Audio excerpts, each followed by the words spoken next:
Hi guys, welcome back to the Geography Academy. Today we're going to go through part 1 of food production in the Cambridge IGCSE course. This video is made to help you understand some of the key concepts and also just as a revision tool as well. So this paired with your lessons and your textbooks should be a great combination. So here on YouTube we're making videos that are going to help you guys in terms of the content. If you want help with exam paper questions, mastering all the different techniques, then go over to our website, thegeographyacademy.com, or to our Instagram account and have a look through what we have on offer there. So let's start off. We're going to start off by looking at farming systems in the different types of farming, and hopefully by the end you'll have a clear understanding of what differentiates each definition. Arable farming is the production of crops. This might include vegetables such as carrots and our root vegetables, and we could get our fruits, and this includes our grains as well.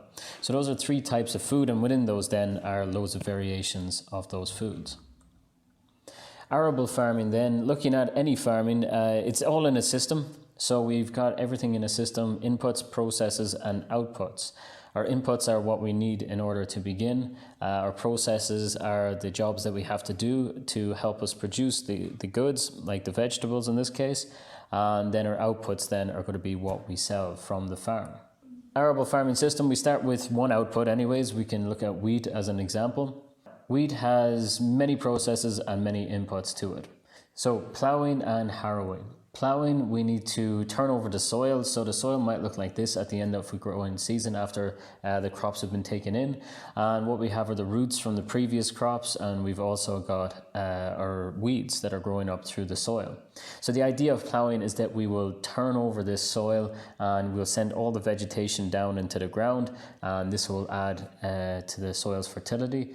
And we'll also then straighten that out and make it nice and neat by harrowing, which is to make it into that very smooth texture, which means this soil is ready to be used then to grow crops. So those are 2 processes there in order to get the field ready. Now we might as well take this time to explain something, because it will be mentioned again and again throughout geography in different areas. So you will hear about soil fertility, and that's the capacity of the soil to provide crops with essential plant nutrients. So what do we mean by nutrients? Well, they're just different elements that the plant needs in order to grow. Now, from sunlight and our photosynthesis and the air and the water that the plant receives, that's about 3 out of 18 essential elements that a plant needs to grow. Some plants only need about 15.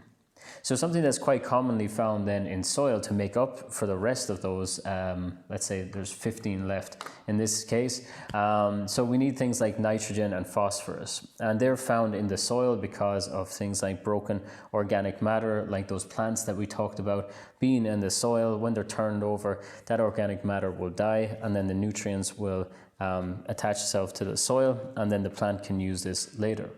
Decomposers then within the ground, like things like our worms or moles and things that can either eat the organic matter, or they die themselves, or they just mix it around and help to break it down. So these are all components of a kind of healthy, fertile soil.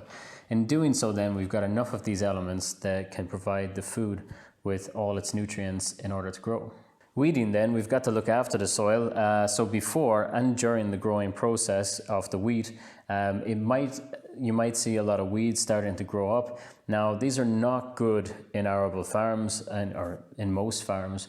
They could add things like your nitrogen and phosphorus to the soil, yeah, sure, but they can also outcompete the crops, such as the wheat, for all its essential nutrients. So for weeding, we really want to get rid of all this sort of stuff in the middle here and make sure that our soil is nice, plain, and that there'll only be one primary plant growing in that area.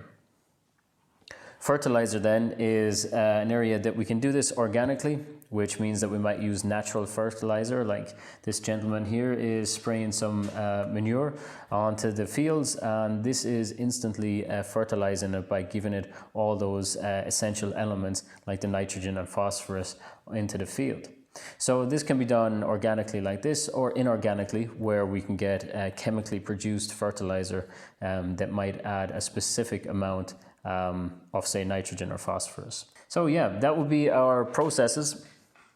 like ploughing, harrowing, fertilizer, weeding, pest control, all the things that we have to do, all the different jobs that we have to do. Oh yeah, and obviously don't forget we need to go and sow the seeds and make sure they're in there to start growing. When they're all ready, then we would go and we'd harvest. So harvesting is just referring to actually like cutting the crops and taking them in. This is a combine harvester. As you can see, it's going to take up the crops here and it goes into the machine. And this is actually quite a useful one, the combine harvester, because it's going to go through the processes of reaping, threshing and winnowing. So essentially it's dividing up the pieces of the crop and then it's putting them in and organizing them up. So this would be an example of machinery making things very time efficient, and also like saving like 3 jobs into one.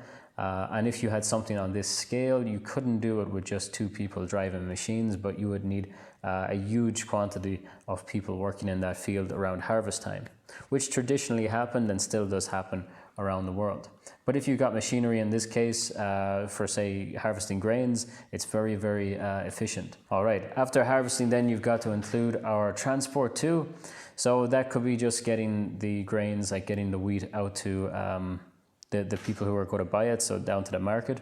You're going to need some inputs. So even if we just look at the harvesting with the combine harvester, you're going to need a trained driver who knows how to use these different types of machines, and you're going to need to either buy the machinery or possibly rent it. So those are 2 inputs that are needed there, and quite high costs. So instead of having, say, manual labor, which could be cheaper, you have a trained driver. The farmer obviously then is going to be an input into this. Now that can be in terms of someone who grew up there. You could have talked about someone going away and getting a 3rd level education in agriculture, who's then a professional in their field to go out into a farm. But either way, those people are trained, and yeah, they'll have to be paid accordingly.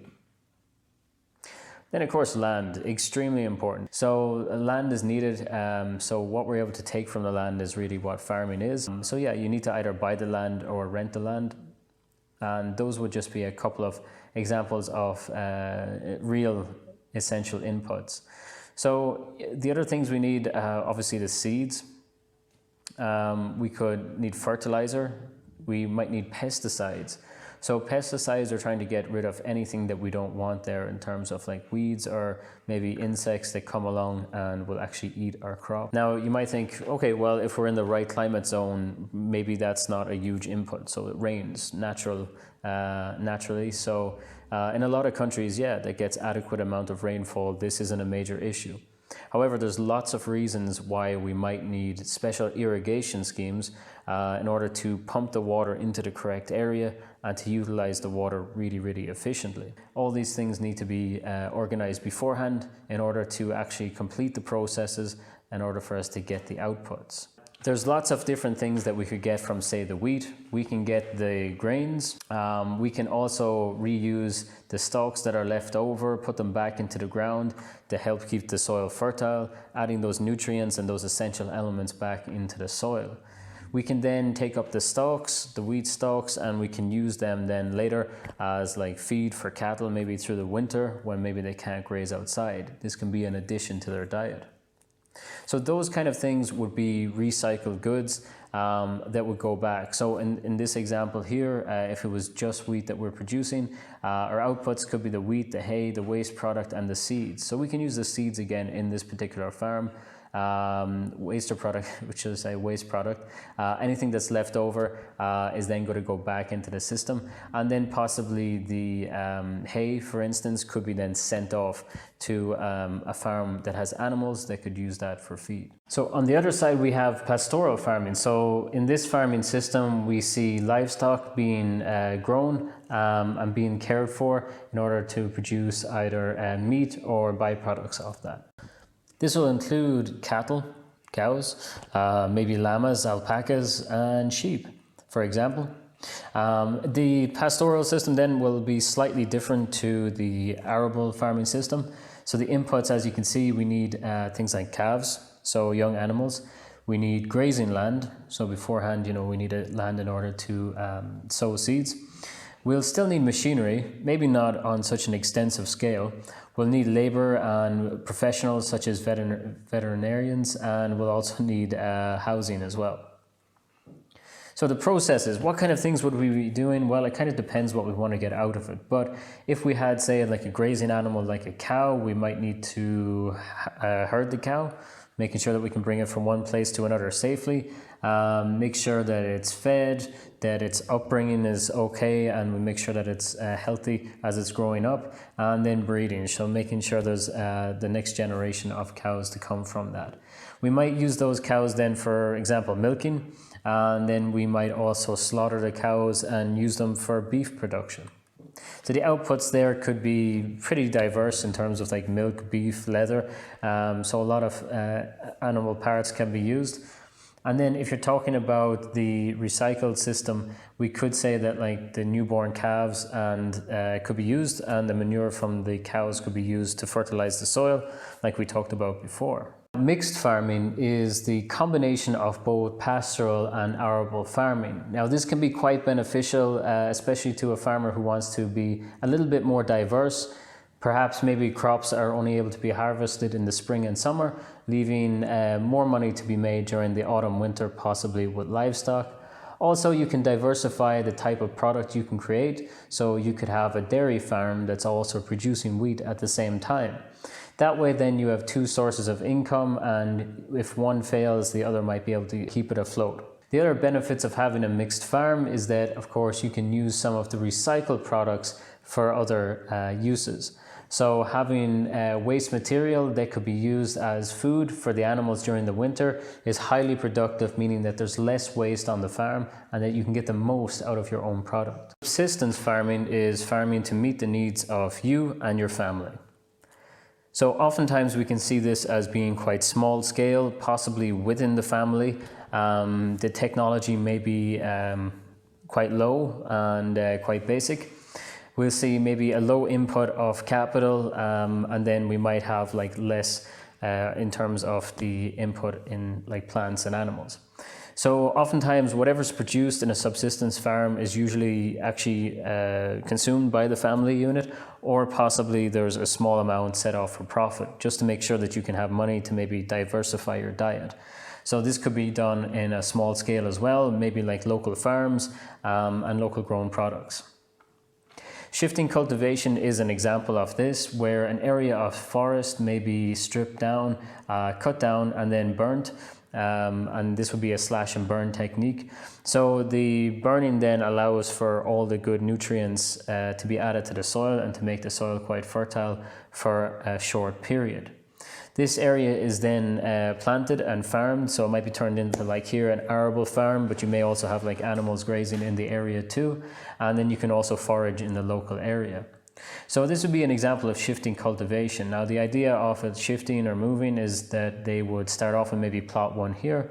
They would cut down all the trees and the plants here, and then they would burn them, grow the plants or the crops. And then after a couple of years, the actual like nutritious value and the fertility of the soil, I should say, is going to be gone. So they need to move on. So they go and cut down the next area and continue on in that fashion. Now, while they're going around to the second part, the first area, the first plot of land gets a chance then to recover. So after about 10 years, they've then moved between plot 1 and plot 2, and they can go on to plot number 3. And in this area then it continues. So number 1 has now had 10 years to, say, recover if it was a 5-year period on each one. And by the time they're finished on 3, it's had 15 years to recover, allowing a lot of the forest to grow back, but not fully mature.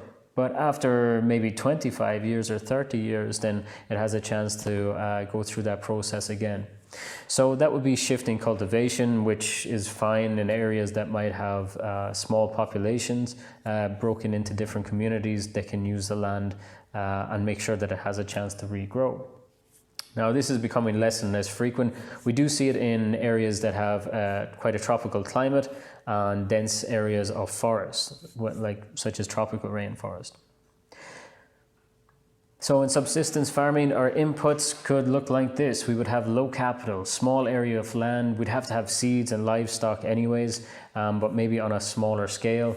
they would have like basic machinery. So you might have, for instance, it's common to see like a plow with something like a water buffalo, where the buffalo is dragging the plow and the person standing behind it, meaning that it's low cost to actually buy a simple plow like that, but also it doesn't take great knowledge or understanding to repair it. So low skilled labor oftentimes, or at least it's passed down with generation. There's nothing got to do with maybe huge machinery that might require like an engineer. Processes then, they have to cut down the trees or felling the trees, and the slash and burn process, then sowing and harvesting can often be manual, and also, you know, the other things that we talked about, like rearing chickens, for example. Outputs of that may be a kind of diverse range of meat, vegetables, fruits and grains, and you know that would cause the family unit to be able to have like food throughout the different seasons. They may sell off some for a little bit of money, and they may use the seeds from the plants then on young animals to try and rear, maybe to sell on, or maybe to put back in and recycle into the system. Commercial farming, you want to be making profit, and that's what you're going to live off, not really what you produce. So on that you could create like a monoculture, like say rearing chickens for the production of eggs on a mass scale to try and produce profit. Then if the farmer is, you know, quite a small scale farmer, they can use that profit to support their family, or if it's on a larger scale, they can then use it to maybe build a business and develop from there. So with any farming, you would find that they can fall under the categories of intensive or extensive. So if it's intensive, it means we're making the most out of the space. So this might require higher amount of capital. Now, using the chickens again as examples, we can see here there's not much space for these chickens, and they're in tiered rows, meaning that they're confined within that region, but the area of land is used to the maximum capacity. So these chickens will actually stay in this area. You can see they feed here, the eggs are brought down through there, and they're kept in this captivity. So for this one here, it's a very intensive process with high profitability then, maximizing the use of the land. Whereas the chickens over here on the left have some land to roam around in, and they'll lay eggs then in a particular area. Yeah, so this will be more extensive in the fact that it's a huge area of land and not many chickens. Now the same can be said for any type of crop. How do we use the land? And we'll go into that in a bit more detail in the next video, and as well with like rearing cattle and what are good practices and sustainable practices. But as long as you have a fair idea of the difference between intensive and extensive, subsistence and commercial farming, you should be good for this video.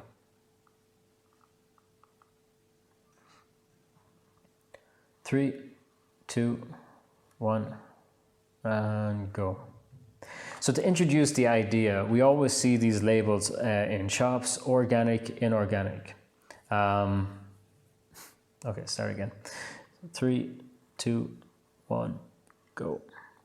So we often see this now coming up. So things here, everything we grow is certified organic. So what does it mean to be organic? Well, the idea of an organic farm is that you're not using manufactured or like chemically produced products to help grow your crops or to help rear your animals. It's a natural environment. So an example we used earlier was how to look after the soil. You could, for instance, use manure as like a natural fertilizer, or you could buy bags of chemically produced fertilizer. The chemically produced fertilizer is then going to create, so the chemical fertilizer are then going to aim for the specific needs of the plant, and this is going to help the yield of the field increase, so we're going to get more out of that. So yeah, apart from not using the chemicals, certain ones they're going to stay away from. So like insecticides to repel or kill insects, or herbicides, these kind of like target the weeds that we were talking about earlier. So we could find natural alternatives. For example, with the insecticides, we could find natural predators for the insects that could be eating the crops. And by that way, we like create a natural ecosystem and create a balance within that area. Okay, so that's the end of the video. Thanks for watching. I really hope that was helpful. If you want the notes from that, you can come over to thegeographyacademy.com. Link is below. Also, if you want some help answering exam paper questions and with the exam paper skills, go over to Instagram and we'll be setting up some updates there once we get some followers on that. So hope to see you soon, and yeah, like, subscribe and all that sort of stuff. Thanks.